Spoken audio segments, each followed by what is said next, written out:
Well, that maybe didn't work. Well, we'll see when I get over there.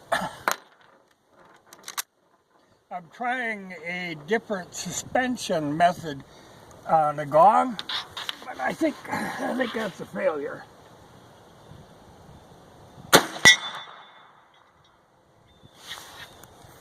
A guy had mentioned these AR500 hooks. Well, one of them was holding. You know, my theory was that I wanted to get it to ring a little better.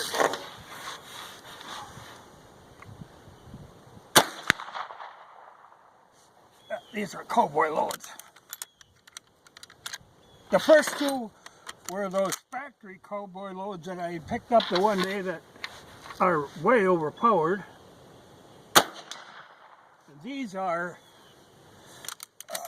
Trail Boss loads. I don't know where they're hitting.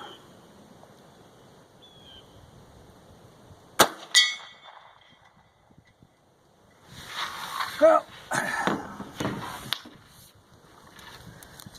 take a look at that.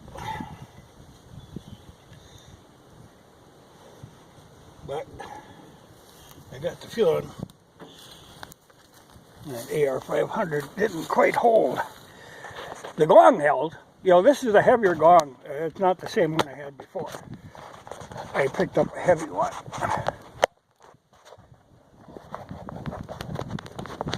But I was trying a different method of suspension, trying to get a clear ring out of it, because, you know, like if you're trying to get somebody shooting, you want to have that feedback. You know, and that other gong that I got hung with them old baler belting, you don't get a decent ring out of that. Now this, I get a good ring out of it, but I hope them hooks hung together. Maybe it just came out hooked.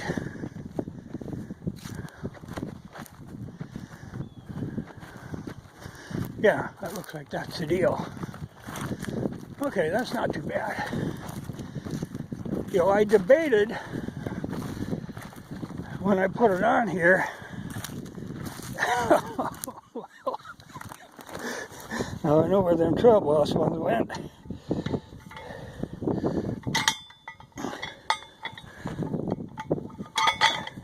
You know, I normally got to jack the sight up for the Trail Boss ones, and I didn't.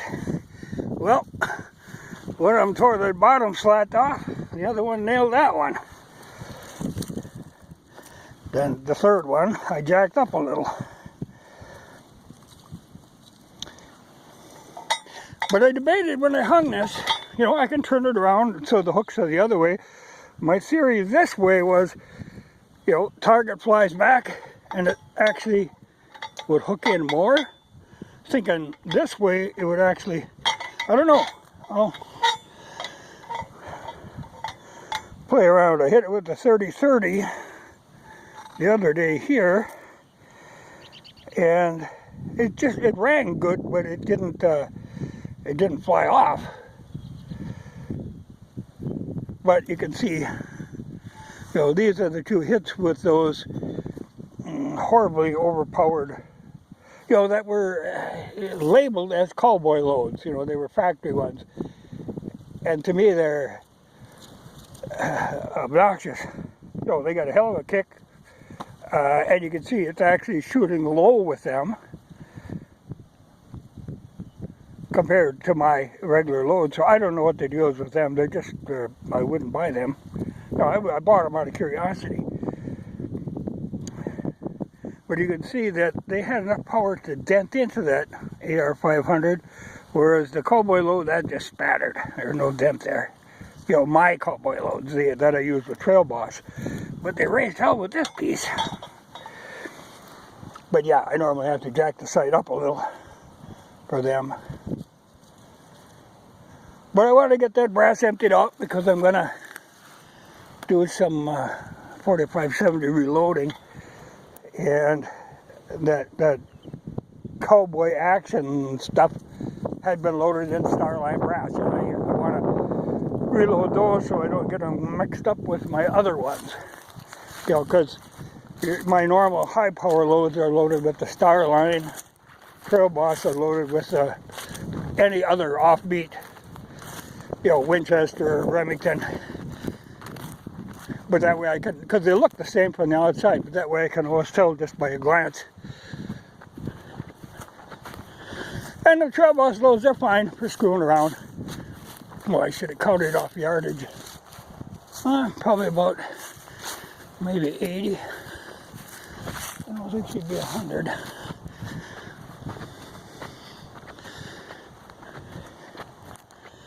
But I don't take much of those Cowboy action ones. I'll have to look back. I think I tore one of them apart one time. I was curious as to what the powder was. But let's see. Good Starline. What the hell is the other one? Oh, maybe in my pocket. But that should be the end of those.